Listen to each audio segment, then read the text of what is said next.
إن الحمد لله نحمده ونستعينه ونستغفره ونؤمن به ونتوكل عليه ونعوذ بالله من شرور أنفسنا ومن سيئات أعمالنا من يهده الله فلا مضل له ومن يضلل فلا هادي له وأشهد أن لا إله إلا الله وحده لا شريك له وأشهد أن محمدًا عبده ورسوله أما بعد فإن خير الحديث كتاب الله وخير الهدي هدي محمد صلى الله عليه وسلم وشر الأمور محدثاتها وكل محدثة بدعة وكل بدعة ضلالة وفي رواية وكل ضلالة في النار. فأعوذ بالله السميع العليم من الشيطان الرجيم من همزه ونفثه ونفخه.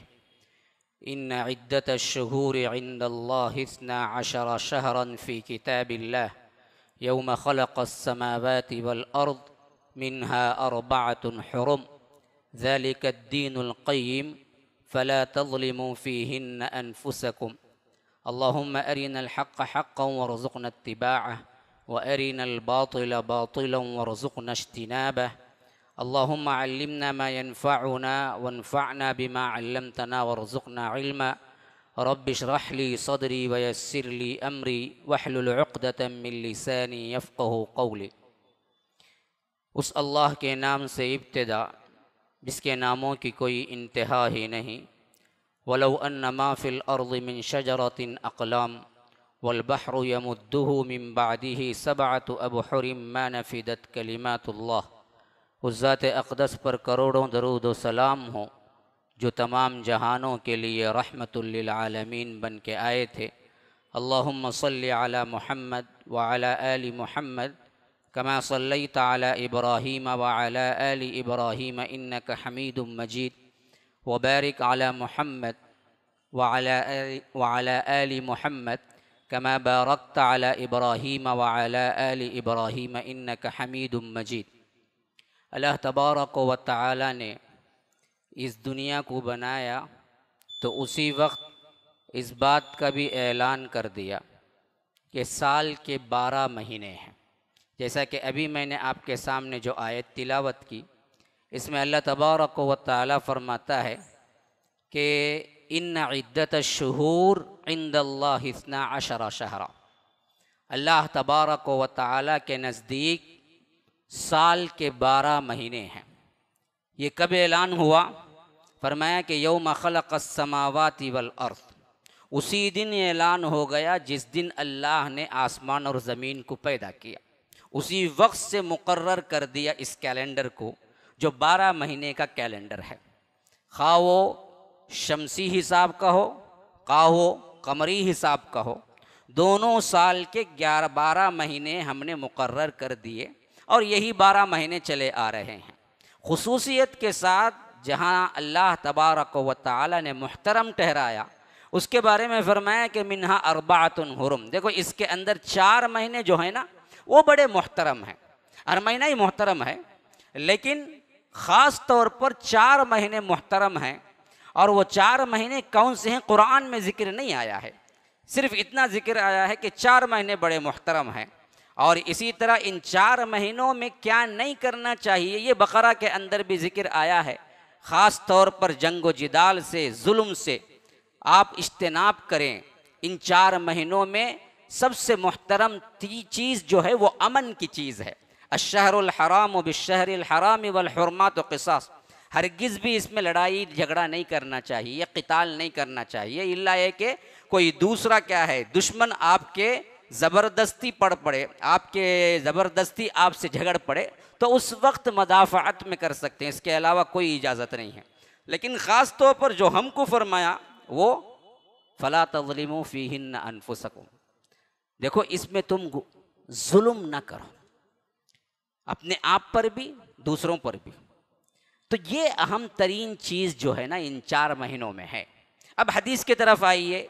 جب ہم ٹٹولتے ہیں کہ یہ 4 مہینے کون سے ہیں تو اللہ کے رسول صلی اللہ علیہ وسلم نے فرمایا یہ 4 مہینے وہ ہیں جس میں 3 تو ایک ساتھ لگاتار آتے ہیں. یہ 4 مہینے وہ ہیں جس میں 3 ایک ساتھ لگاتار آتے ہیں، وہ ہے ذوالقعدہ، ذوالحج، محرم، اور ایک الگ آتا ہے وہ ہے رجب۔ اصل میں کیا ہوتا تھا کہ لوگ اس زمانے میں حج کے ساتھ عمرہ کرنا بہت ناپسند کرتے تھے، بلکہ حرام سمجھتے تھے۔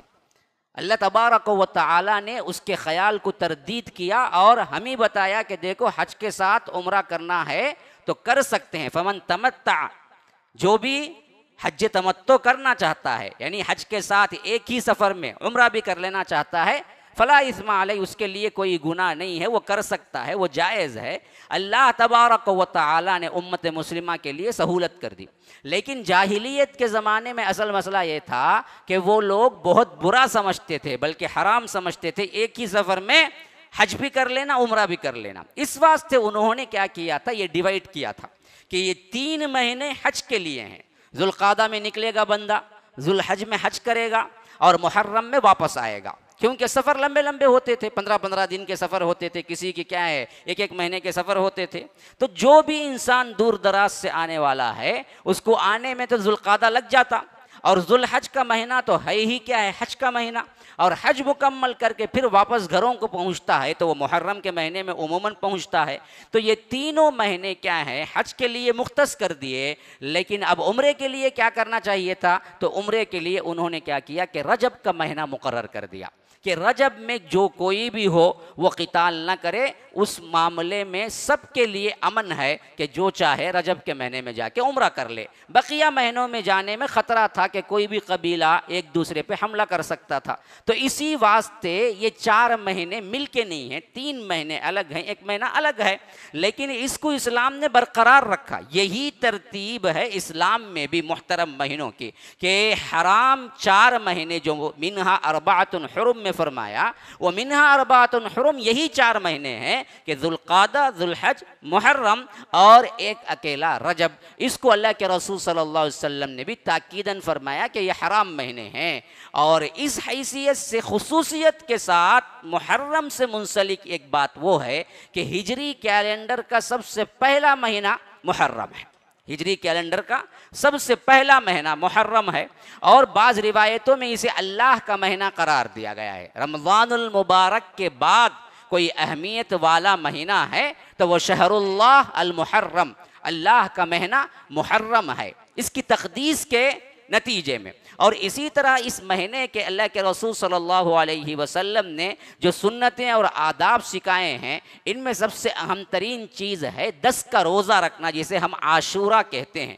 اللہ کے رسول صلی اللہ علیہ وسلم نے فرمایا کہ اس کا روزہ رکھنے سے اللہ تبارک و تعالی 1 سال کے گناہ معاف کرتا ہے۔ لیکن آخری دنوں میں اللہ کے رسول صلی اللہ علیہ وسلم سے صحابہ نے التجا کی، اسی دن کا روزہ یہودی بھی رکھتے ہیں، تو اللہ کے رسول صلی اللہ علیہ وسلم نے ان سے پوچھا تم کیوں رکھتے ہو؟ کہا کہ اسی دن اللہ تبارک و تعالی نے فرعون سے حضرت موسیٰ کو نجات دی، اور وہ دریائے نیل پار کر کے دریائے نیل سے آگے نکل گئے اور مصر سے چھٹکارا پا لیا، تو اس شکرانے میں ہم یہ روزہ رکھتے ہیں۔ تو اللہ کے رسول صلی اللہ علیہ وسلم نے فرمایا کہ اس طرح شکرانے کی بات اگر موسیٰ کے اس واقعے سے ہے علیہ السلام، تو ہم زیادہ اس کے کیا ہیں پابند ہیں، ہم زیادہ اس کے حقدار ہیں، تو ہم بھی دراصل کیا ہیں اس کا روزہ رکھیں گے۔ اور ساتھ میں اعلان کیا کہ یہ لوگ ان کی مشابہت نہ ہو جائے، اگر میں اگلے سال رہا تو 9 کا روزہ رکھوں گا۔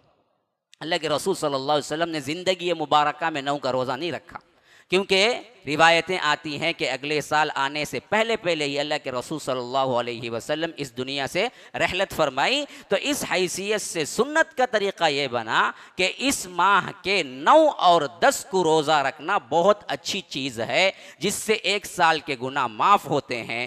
بعض علماء یہ بھی اجازت دیتے ہیں کہ اگر 9 10 لگاتار نہ ملے تو اگر 10 اور 11 رکھ لینے میں بھی حرج نہیں ہے، کیونکہ اصل اس کے اندر جو علت ہے وہ یہ کہ یہودیوں کی مخالفت ہونی چاہیے، اور یہودی عاشورہ کا 1 دن کا روزہ رکھتے ہیں، تو اللہ کے رسول صلی اللہ علیہ وسلم نے عبادت میں بھی مشابہت نہ ہونے کی وجہ سے ان کے خلاف ہونا ضروری ہے، اس واسطے 9 فرمایا۔ اگر کوئی بندہ 9 نہیں رکھ سکا ہے تو وہ 11 ملا لے، تاکہ کیا ہے یہودیوں کی مخالفت ہو جائے۔ یہ ہے اصل اس کے اندر شرعاً وہ جائز اور مستحب چیز جو کہ ہمیں اللہ کے رسول صلی صلی اللہ علیہ وسلم سے ملتی ہے۔ اس کے علاوہ کوئی اور رسم و رواج جو بعد میں ایجاد کر دی گئی اور پنجہ بٹھانا فلاں یا نہیں تو آ کر اہتمام کرنا، عموماً عجیب و غریب مسائل ہیں جو ہم نے اپنے اندر خود اختراعات کر دی ہیں، بدعتیں ایجاد کر لی ہیں۔ بہت سے لوگ نوجوان جوڑوں کو ابھی جو شادی ہوتی ہے ان کو محرم میں کیا کرتے ہیں، الگ کر دیتے ہیں اور سمجھتے ہیں کہ یہ بہت بڑا جرم ہے کہ اس دوران میاں بیوی نہیں ملنا چاہیے، یا نہیں تو کیا ہے شادی نہیں ہونا چاہیے، یہ غم کا مہینہ ہے، کالے کپڑے پہننا چاہیے، ایسا کرنا چاہیے، ویسے کرنا چاہیے، دودھ کی سبیل نکالنا چاہیے، پانی پلانا چاہیے، یا کیا ہے روزے رکھ کر لوگوں کو تقسیم کرنا چاہیے شکرانے کے طور پر۔ اور بعض لوگ سمجھتے ہیں کہ یہ روزہ جو رکھنا ہے وہ روزہ بھی اس واسطے کہ کربلا کے میدان میں حضرت حسین رضی اللہ عنہ کئی دن بلکہ 3 دن تو کیا ہے بعض روایتوں میں آیا ہے کہ پیاسے گزرے ہیں، اس واسطے ہمیں بھی پیاس کا احساس ہونے پر اللہ تبارک و تعالی نے یہ روزہ ہم پر ضروری قرار دیا ہے۔ بعض لوگ اس روزے کو اتنی ضروری اہمیت دیتے ہیں کہ فرض روزے کے برابر قرار دیتے ہیں، اور بعض لوگ یہ ہوتے ہیں کہ جو 9 کا بھی نہیں رکھتے ہیں، 11 کا بھی نہیں رکھتے ہیں، خالی صرف 10 کا رکھتے ہیں اور سمجھتے ہیں کہ کربلا میں جو واقعہ ہوا اس کی وجہ سے یہ دراصل اللہ نے ہم کو حکم دیا ہے۔ تو یاد رکھیے یہ سب کے سب مغالطات ہیں، غلط فہمیاں ہیں، بے علمی کی باتیں ہیں، جہل ہے۔ اگر واقعتاً آپ کو معلوم ہونے کے باوجود بھی رسماً اس کو دین کا حصہ سمجھتا ہے تو اللہ کی قسم یہ بدعت ہے، یہ بدعت ہے، یہ بدعت ہے، جس کو اللہ تبارک و تعالی نے، ثواب تو بہت دور کی بات ہے لیکن عذاب ضرور دے گا۔ بدعت ایک ایسا گناہ ہے جسے نیکی کرنے کے باوجود بھی ثواب نہیں ملے گا، اس حد تک معاملہ ختم نہیں ہوتا۔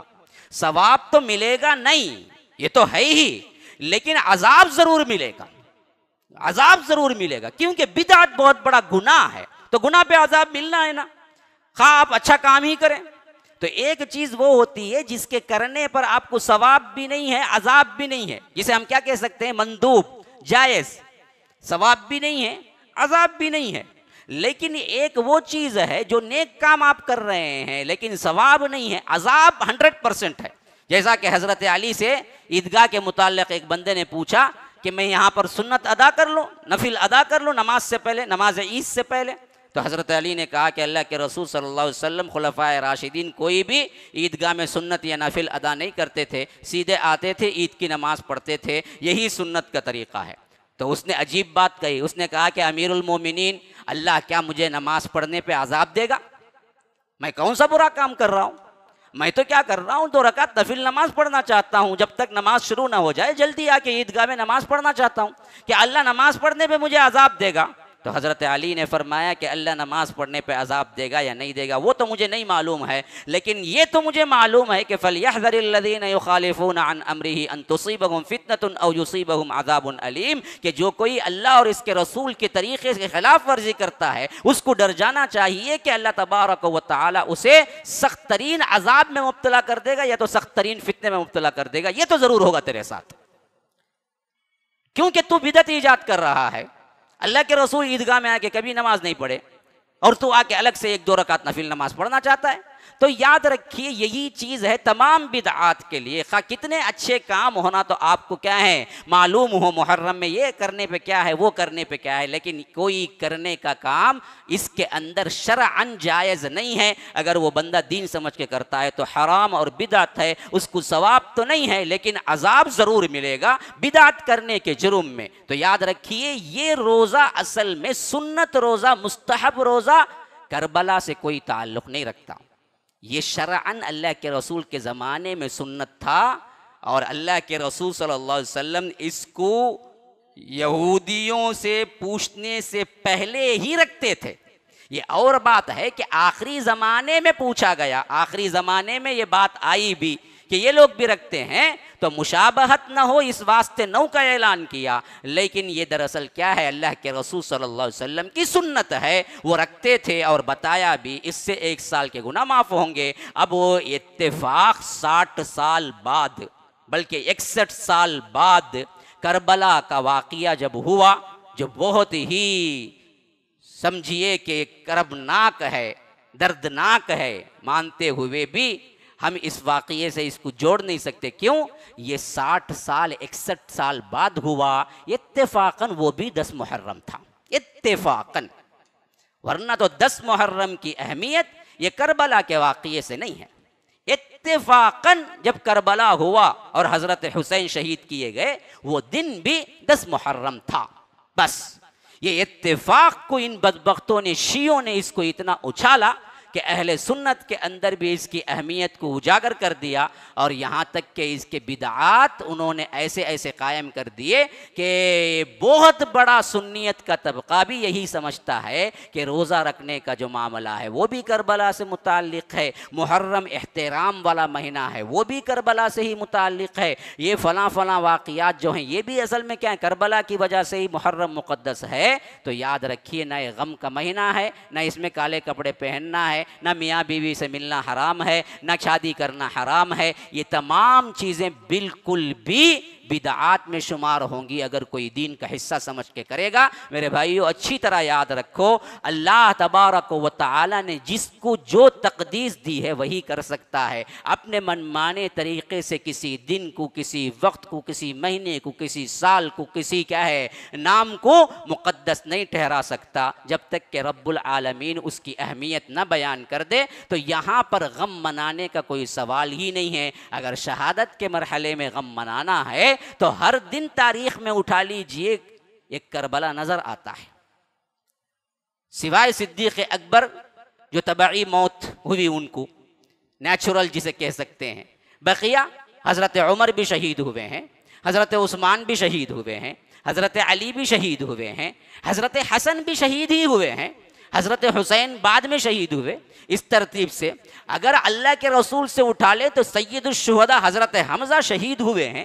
ان کا تو سب سے بڑا یوم منانا چاہیے، نوحہ منانا چاہیے، جس کو رب نے خود بھی اپنے حبیب کے ذریعے خطاب دیا کہ آپ صرف شہید نہیں ہیں بلکہ سید الشہداء ہیں. لیکن ہم نے کبھی نہیں منایا. اور اسی طرح بدری صحابی اٹھا لیجئے، یہ بات تو متفق علیہ ہے کہ بدر میں 14 صحابہ شہید ہوئے. 14 صحابہ کا قوم یوم شہادت مناتا ہے جو بدری ہیں، بدری معمولی صحابی نہیں ہیں. پھر احد کے میدان میں اٹھا لیجئے 70 صحابہ کے قریب شہید ہوئے. کون 70 صحابہ کو یاد رکھا ہے؟ کیا مصعب بن عمیر جو شہید ہوئے وہ شہادت والا معاملہ نہیں تھا؟ آخر ان کو کسی نے یاد رکھا اس دن کو؟ کبھی نوحہ منایا کسی نے؟ اور یہ بات بھی یاد رکھ لیجئے، نوحہ اگر منانا بھی ہے، غم منانا بھی ہے، اپنے سگے بھی مر جاتے ہیں نا. اللہ کے رسول نے اس شریعت میں صرف 3 دن کی اجازت دی ہے. اس کے علاوہ کوئی سوگ نہ منائے، غم نہ منائے. خواہ تمہارا باپ ہو، تمہارے یہ کیا ہے والدہ ہو، تمہارا بیٹا ہو، سوائے بیوی کے. بیوی کو صرف سوگ منانے کے لیے 4 مہینے 10 دن ہیں. 4 مہینے 10 دن ہے. والذین یتربصون، یہ لوگ صرف کیا ہے رکے رہیں گے 4 مہینے 4 اشہر و 10. بقیہ کسی کے لیے جائز نہیں ہے کہ کسی مرنے والے کے غم میں 3 دن سے زیادہ غم میں رہے. یعنی غم میں نڈال رہے، یا آ کر کپڑے نہ بدلے، نہائے نہیں، کنگھی نہ کرے. اس طرح اگر کوئی بہت ہی غمگین ہے تو زیادہ سے زیادہ 3 دن ہے، 3 دن ہے. اس کے علاوہ کوئی ایک لمحہ بھی زائد نہیں ہے. بس تو یہ 1400 سال پہلے جو واقعہ ہوا اسے ہر سال 10 دن کا جو غم مناتے ہیں، یہ تو شریعت اسلامیہ کے مطابق بالکل حرام ہے. تو اس طرح کے خرافات میں مت پڑیے، اور بازاری افسانوی انداز میں کربلا کے واقعے جو سناتے ہیں نا جی ان دنوں، خاص کر اب تو کیا ہے محفلیں نہیں ہیں لیکن یوٹیوب میں بڑا شور و غور ہوتا ہے، بڑا شور و غل ہوتا ہے، بڑے بڑے بیانات زبردست ہوتے ہیں. یاد رکھیے خرافات بکواس ہیں، ان کو سننا ہی نہیں چاہیے. یہ پورے شیعوں کی گڑی ہوئی باتیں ہیں جو کہ اصحاب رسول اللہ پر الزام رکھنے کے لیے ان بدبختوں نے بنایا. اور ایسی قبیح اور شنیع قوم ہے یہ شیعی قوم، جو دنیا کی نرالی قوم ہے. کیونکہ یاد رکھو، اگر آپ یہودیوں سے پوچھیں گے کہ تمہاری جماعت میں سب سے افضل ترین کون ہے، تو یہودی کا ہوئے گا سب سے افضل ترین تو وہی ہوں گے جو حضرت موسیٰ کے ساتھ رہے. حق ہے نا بھائی؟ اس گروہ کے اندر سب سے افضل ترین کون ہوگا؟ وہی ہوگا نا جو نبی کے ساتھ رہا.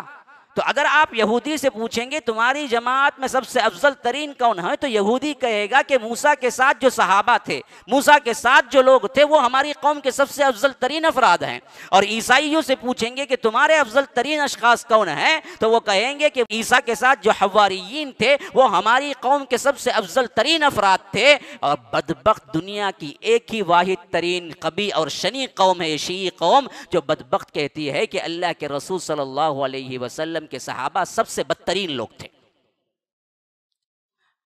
ہم کو پوچھا جائے تو ہم یہی کہیں گے کہ ہماری قوم میں سب سے بہترین قوم کون ہے، تو وہ اصحاب رسول اللہ صلی اللہ علیہ وسلم ہیں۔ لیکن یہ بدبخت ہیں جو کہتے ہیں کہ سب سے بدترین قوم کون ہے، وہ اللہ کے رسول کے صحابہ ہیں، اور ان میں بدترین کون ہے، ابو بکر و عمر ہیں۔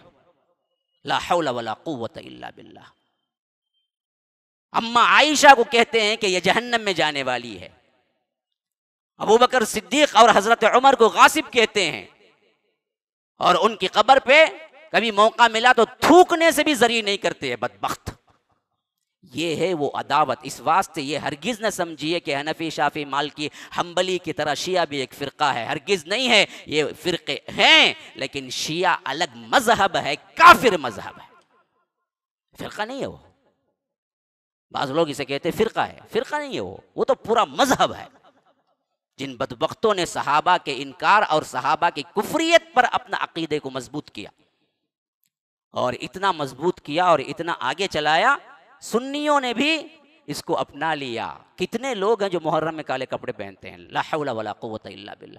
کتنے لوگ ہیں جو تعزیے میں شرکت کرتے ہیں، کتنے لوگ ہیں جو کیا ہے تعزیے کو بڑے احترام کی نظر سے دیکھتے ہیں۔ یہ سب کچھ شیعوں کا کیا دھرا ہے، اور اس عقیدے کو مضبوط کرنے کے لیے کرتے ہیں۔ بدبخت کہ صحابہ سب کے سب اللہ کے رسول صلی اللہ علیہ وسلم کے بعد کافر ہو گئے تھے، سوائے غفاری، ابو ذر غفاری اور مقداد بن اسود، ایک کا دکا اور صحابی، ان کے علاوہ ان کے نزدیک تمام صحابہ کافر ہو گئے تھے۔ تو یاد رکھیے ان خرافات سے بچیں، اللہ تبارک و تعالی ہمیں بدعات سے بچائے۔ اللہ تبارک و تعالی ان محترم مہینوں کے اندر احترام والے کام کرنے کی توفیق عطا فرمائے۔ اللہ تبارک و تعالی ہمیں جنگ و جدال سے، جھگڑے سے، فساد سے، کینہ کپٹ، ان سب چیزوں سے اللہ تبارک و تعالی محفوظ رکھے۔ هذا وباللہ التوفیق، صلی اللہ وسلم علی نبینا محمد۔ اسأل اللہ لی ولکم ولسائر المسلمین من کل ذنب فاستغفروه انه هو الغفور الرحیم۔